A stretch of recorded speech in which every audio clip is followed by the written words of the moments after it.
Yo, the rap game just got exposed. Some of the biggest labels in hip-hop are secretly burying careers alive, while a few small imprints are quietly turning nobodies into superstars. And the labels y'all been begging to sign to? Half of them are absolute graveyards.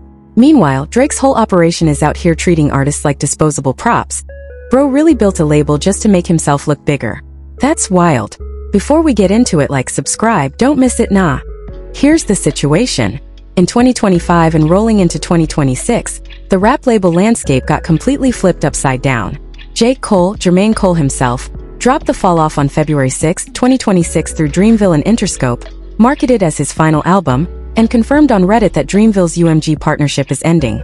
Billboard. Meanwhile, Young Thug took a plea deal on Halloween 2024, HYB bought Quality Control for over $300 million, and Kanye went fully independent under YZY.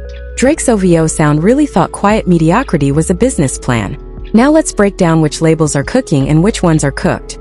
Let's go straight to the receipts. Real words from real sources, no cap, no spin. Dreamville, the model that just changed forever. On Reddit in early 2026, J. Cole personally addressed the future of Dreamville after the Fall Off dropped, confirming he did not sell it, but did end Dreamville's partnership with UMG, and that 2025 was the last year Dreamville Fest was held in Raleigh. Hot 97. When I read that, I was like, wait, the same label everyone called the gold standard is going fully independent? That's either the boldest flex in modern rap, or the biggest gamble we've seen from a superstar label boss. TD, the label that lost its king. Kendrick Lamar left in 2022, and Reason, one of their newer signees, went public saying the label and roster don't support him or give him proper resources. Bro basically said out loud what everyone was whispering. That's the type of statement that puts a whole label on notice. When your own artist is telling the internet you're not funding him properly, that's not a rumor anymore, that's a receipt. YSL, the label that got RICO'd. On October 31, 2024, Young Thug, Jeffrey Williams, accepted a non-negotiated plea deal that included 15 years of probation, ending one of the most publicized RICO trials in rap history. Billboard. Then, in September 2025 on iHeart, Thug said about Ghana, he doesn't wish any ill will on Ghana, but he was extremely mad at him after he took an Alford plea in 2022. iHeart. And more recently, he told fans reconciliation would feel strange and emotionally complicated, and that their bond is broken. Revolt Bro said what? That's the two faces of a label speaking in code, and neither one is saying the label is alive. That's where YSL lost the plot. Quality Control, the label that got sold. In February 2023, HYB America acquired Quality Control in a $300 million plus deal led by Scooter Braun. Variety read that again. Scooter Braun, the same guy who ran through Taylor Swift's masters, is now the boss of the label that gave us Migos, Lil Baby, City Girls, and Lil Yachty. Nah, you can't tell me that acquisition doesn't change the whole DNA of what QC used to be. Cash Money, the label that's still cashing checks off nothing. Birdman went on Drink Champs and confirmed he started Cash Money West and signed Blueface, saying about Juvenile that Juvenile is born to rap. One of the best to ever do it. Drink Champs/FB, that line right there? That's where he lost the plot. Praising Juvenile in one breath while your active roster is Blueface, Jacquees, and Rublo? That's the dumbest flex I've ever heard from a legacy label boss. Kanye going full independent. Vultures 1 was released independently through Kanye's YZY brand on February 10, 2024. Vultures 2 followed in August 2024. Ty Dolla $ign later spoke on how they linked up in Japan for the project, and then went their separate ways. Instagram/Big Boy Bro really said, went their separate ways, like it was a business school breakup. When I heard that, I was like, so the whole Vultures partnership was really just a moment, not a movement. Cactus Jack. Travis finally delivered. Jack Boys 2 dropped July 13, 2025, featuring Don Toliver, Sheck Wes, Sofago, and the whole Cactus Jack crew. Forbes. The Cactus Jack roster, per Instagram, is being called the most streamed hip-hop label of 2026 with over 7 billion streams so far. That's not a small claim. That's Travis quietly building an empire while everybody was arguing about drama. Here's where it gets crazy, because when you line these events up chronologically, a hidden pattern shows up that nobody's really talking about. That Reddit post, dropped right after Cole ended a nearly 20-year run with Interscope's parent company. That's not a casual update. That's a superstar publicly announcing he's cutting ties with the biggest music conglomerate on earth. Dreamville was founded back in 2007, so we're talking about a partnership that basically raised the entire modern indie major hybrid model. Now Cole is walking away from it in the same year he says goodbye to his own artist run. Man, that's not a coincidence, that's a message. The plea deal? Landed on Halloween 2024. which means Young Thug had been sitting in a jail cell since May 2022, watching his label bleed out from the outside while Ghana walked free after an Alford plea. 2.5 years. That's how long YSL was a label with no leader, no direction, and a public war brewing between its two biggest stars. Any smart operator would have paused the whole label, but YSL kept dropping content, kept trying to force product out, and now Thug himself is telling the world reconciliation. Feels strange. So Thug did this basically the day of his release? That's terrible timing, bruh. The whole label got frozen by the RICO case, and the one guy still selling out arenas is the one Thug won't speak to. The HYBKC deal? Closed in February 2023, which is the exact same window when Takeoff had just been tragically killed, Offset had already left and sued the label, and Lil Baby's post-My Turn momentum was visibly slowing down. So Coach K and P sold at the peak of QC's cultural currency, but at the LOW of its actual artistic output. That's the type of move that only makes sense if you saw the writing on the wall. Any smart operator would have noticed the timing. Scooter Braun took the reins right when the label's biggest stars were either gone, dead, or fading. That's not the Migos era QV anymore. That's a corporate asset. Kanye's YZY situation started rolling right after Def Jam quietly shut down Good Music and Pusha T and Big Sean left the label. So he lost his creative home and immediately rebuilt one from scratch, but this time with zero major label partnership. That's when Ty Dolla $ign, who technically was still tied up in his old Atlantic deal, became the first major artist to actually record and release an album under the YZY umbrella. So the Vultures project wasn't just an album, it was a legal test balloon. And it kind of worked and kind of didn't. That's when you know Kanye doesn't have real advisors around him. Bro just wings it and prays. The Cactus Jack timing is even more interesting. Jack Boys 2 was originally teased years before it finally dropped in July 2025. Travis was locked in Astroworld litigation, Utopia rollout drama, and personal legal issues for most of 2022 to 2024. The moment that legal cloud lifted, Cactus Jack put out its biggest project ever and immediately started dominating streams. So Travis waited for the right moment strategically, which is more than we can say for half these other labels. Now check this. Griselda has been quietly outmaneuvering everyone. Westside Gunn confirmed on Instagram in late 2025 that a new Griselda project is in motion and dropping in the very near future. Instagram that's after Benny the Butcher signed a Def Jam deal that resulted in his worst performing album, and after Conway went fully independent. So the trio scattered across 3 business models: Def Jam, Independent, and Griselda proper, and the one that keeps winning is the original independent path. Def Jam really thought signing Benny would elevate him. Nah, it did the opposite. That's the problem with these giant corporate labels. They don't understand niche audiences at all. But here's where it gets even more interesting. Now check this out. Nobody's talking about how the label logos, aesthetics, and language choices are basically confessions of what these labels really are. Take one specific word from Cole's Reddit reveal. Partnership. Not deal. Not contract. Not distribution. Partnership. That single word tells you Dreamville was never structured like a normal imprint under UMG. It was a peer relationship where Cole had actual leverage, which means the ending of that partnership isn't a sad exit. It's an equal walking away. That's a completely different power dynamic than what almost any other rap label has with a major. And if Cole had that leverage, why doesn't Drake? Why doesn't Travis? Because Cole built value on his own catalog before he ever leaned on Universal's checkbook. That's the difference between owning your seat at the table and being invited to it. And the fact that Dreamville was structured this way from the jump means Cole was thinking 15 years ahead while everyone else was chasing the next hit. Now zoom into the OVO Sound Artists page. Look at the release dates listed on their official site: Roy Woods, Trust and Believe 2025, Flower City Heartbreak 2025, Energize Bunny 2025. OVO Sound, that's a lot of releases on paper. But here's the trick. You know what's not on that page in bold? A #1 album from anybody not named Drake. That's a masterclass in optical illusion. The label looks active because the site is stacked with 2025 dates, but the actual cultural weight of those releases barely moves the needle. And Drake really thought nobody would notice? That's the move of a label that measures success by, did we release something, instead of did anyone care? Zoom into the phrase Birdman used on Drink Champs. Cash Money West. Bro really launched a West Coast branch? In 2025? When the West Coast is already dominated by Kendrick, Schoolboy Q, Larry June, and every under 30 rapper coming out of LA. That's the move of somebody who's not paying attention to the actual geography of hip-hop anymore. It's the equivalent of opening a Blockbuster next to a Netflix headquarters. And Birdman really didn't catch how ridiculous that sounds? That's embarrassing. Any label boss with a pulse would have known the West Coast doesn't need a Cash Money branch. It needs the West Coast to leave Cash Money alone. Now check the specific language Young Thug used about Ghana. Extremely mad. Not disappointed. Not confused. Extremely mad.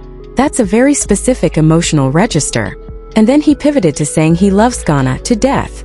Bro used two opposite extremes in the same sentence. That's not somebody who's neutral or moving on. That's somebody who is still processing publicly. Which means YSL as a label cannot function normally right now because the emotional wound between its two biggest artists is still open. And Thug really thought putting out an album with the whole industry on it would fix it? Nah, that was the desperate move of a label boss trying to fill a hole nothing can fill. Look at Kanye's rollout language for Vultures. Vultures 1. Vultures 2. Numbered like a franchise. That's not how albums usually get titled. That's how business packages get titled. Which tells you the YZY imprint was designed from day one to be a product line, not a musical statement. And the fact that Ty Dolla later said they went their separate ways confirms it. Ty wasn't a signee. He was a co-branded product that got shelved when the run ended. That's not a label, that's a marketing sprint.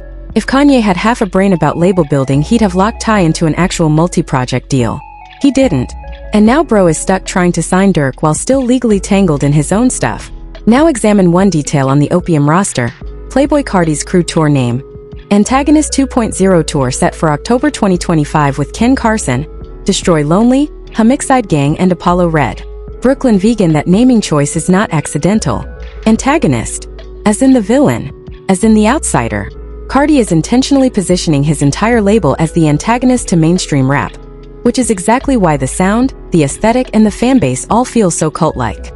That's calculated brand building at a level Drake and Birdman couldn't dream of. And that's the difference between a label with a philosophy and a label with just a payroll. Now let's see how the media has been framing all of this. The media narrative on these labels has been all over the place, and honestly it exposes how much different outlets are cooking with different agendas. Variety framed the HYBQC deal as a $300 million-plus corporate win, celebrating it as a globalization moment for hip-hop. Variety but the Fader framed it much more skeptically, focusing on Scooter Braun's controversial track record and what it means for artist ownership. Fader same deal, two completely different tones. And Rolling Stone landed somewhere in the middle, treating it as a business headline rather than a cultural one. Rolling Stone. The truth is, remember the timeline we broke down? That sale happened right at the emotional low point of the label. So Variety's win framing kinda ignores what the artists themselves were going through. That's classic industry-first coverage. For J. Cole, Billboard published the track list for the fall off as a straightforward release preview. 24 tracks, double LP, February 6th arrival. Business wire treatment. Billboard but Hot 97 immediately jumped on the Reddit post and framed it as Cole ends UMG partnership, which is a way bigger story than here's the track list. Hot 97. That framing gap tells you everything. Some outlets want you to focus on the album, some outlets are trying to tell you the actual industry shaking part. Remember that Reddit reveal? The one Billboard low-key ignored? That's the real story, and only the smaller hip-hop outlets picked it up with the seriousness it deserved. For YSL, Billboard put together a full timeline of the Young Thug and Ghana relationship, pretty balanced coverage. Billboard Revolt framed Thug's later statements as him being emotionally unable to move on, sympathetic to Thug. Revolt Hot New Hip Hop covered the timeline post-prison, focusing more on his re-entry to hip-hop. Hot New Hip Hop. And then Billboard came back with the 21 Savage angle, where 21 publicly asked Thug and Ghana to end the beef in December 2024. Billboard. 3 different angles, 3 different frames, but nobody at the mainstream level is saying the quiet part out loud, which is that YSL as a functional record label barely exists right now. Now, some Drake fans are saying OVO sound is being underrated because they don't chase clout with public drama. But those are the same people who defended every Drake L in the Kendrick beef. If your defense of a label is, well, they're just quiet, maybe the label isn't quiet, maybe there's just nothing to talk about. The receipts don't lie. Look at the actual cultural output. An OVO Sound's own artist page doesn't help their case. Release volume is not the same thing as impact. An OVO supporter's trying to spin his label as developing talent. Nah, developing talent means the artists elevate. Name one OVO signee outside of Party Next Door whose career is objectively better because of the label. Oh wait, if you still think Drake runs a good label after all this evidence, you're just biased. But here's what nobody is saying. This is the part where I gotta go against the mainstream narrative. The industry wants you to believe the best labels are the ones with the biggest superstars and the most streams. Rolling Stone, Billboard, Variety, they all measure label success by revenue and chart positions. Here's what they won't tell you. The real best labels in hip-hop right now are the ones that operate like creative cults, not corporations. And the worst ones are the ones pretending to be creative when they're really just tax structures for one superstar. The angle nobody's addressing is industry politics. Think about it.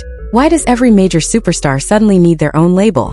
Because the majors have been so predatory for so long that having your own imprint is the only way to protect yourself. That's why Cole ended the UMG partnership. That's why Kanye went YZY.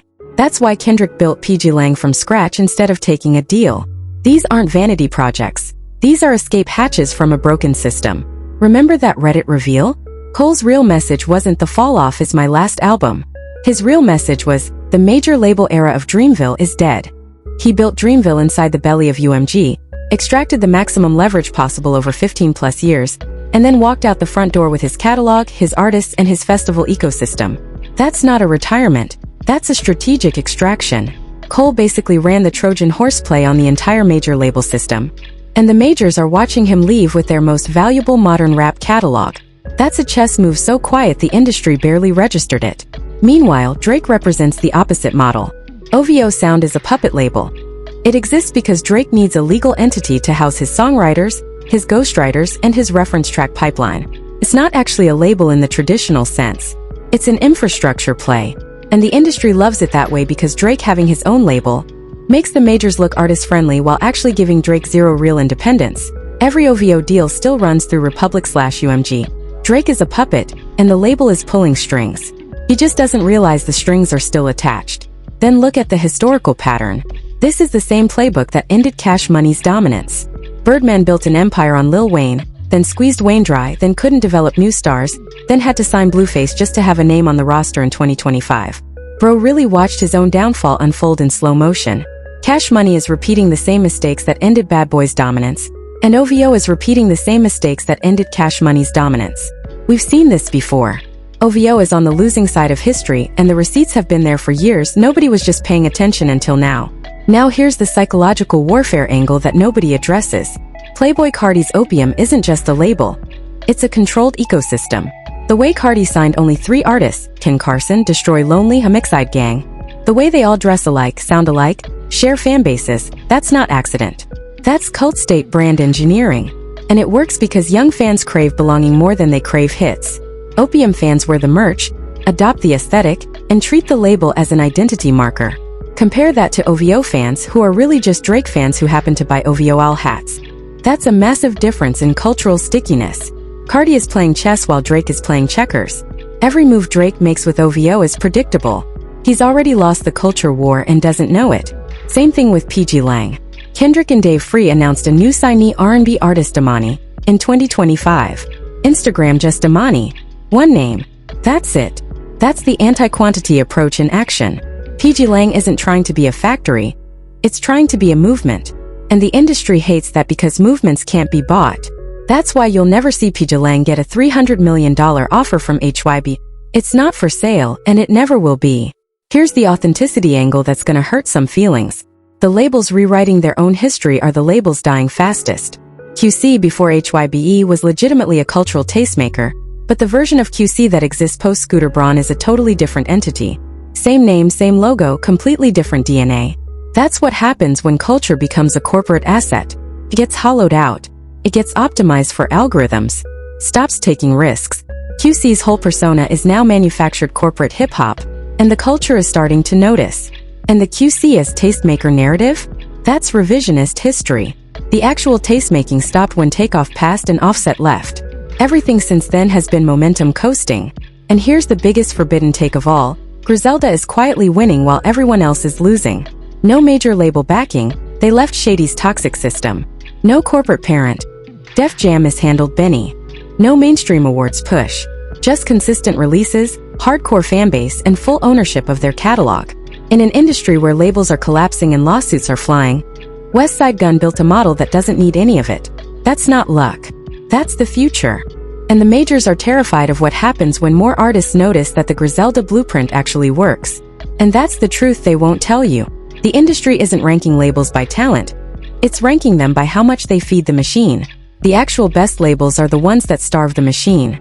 So what happens next? Here's what's most likely to happen in the next 12 to 24 months across these labels.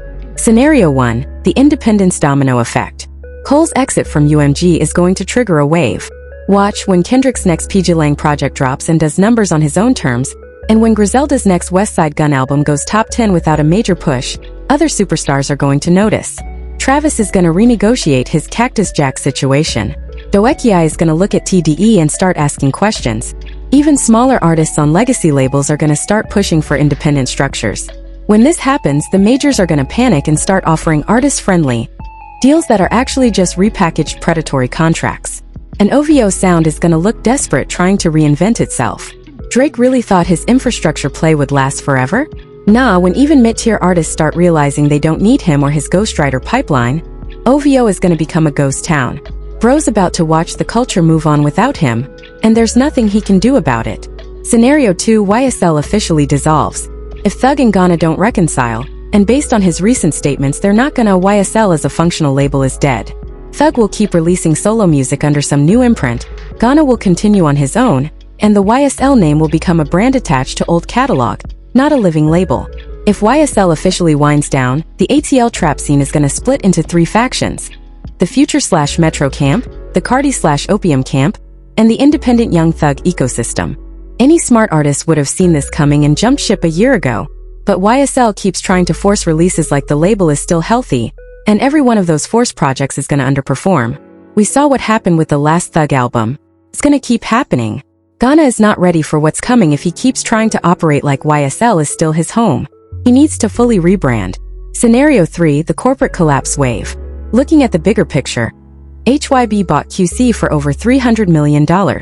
That deal is gonna be judged in the next 2 years by whether QC produces even one new star. If it doesn't, and honestly City Girls and Lil Baby are already fading, and Yachty is doing his own thing artistically, that acquisition is gonna look like one of the worst music industry buys of the decade. Watch. When the HYBQC bet fails publicly, every major is gonna get spooked out of buying hip-hop imprints. Which means the era of major label buys indie hip-hop label ends. Which means independent labels like PGLang, Griselda, and Opium get even more leverage. This is gonna be the moment everyone remembers as when the corporate takeover of rap died. Cash Money is going to become a case study in what not to do. 5 years from now, people will look back at Birdman's Cash Money West announcement as one of the funniest business decisions in rap history. And QC's post-HYB era is going to be studied in music business schools as a cautionary tale. Meanwhile, Dreamville, PGLang, Opium, Cactus Jack, and Griselda are going to be the 5 labels that define the next decade of hip-hop.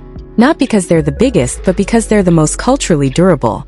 Watch Ken Carson blow up even bigger. Watch Doekiai's TD situation get complicated as she outgrows the roster. Watch Don Toliver drop another huge project through Cactus Jack.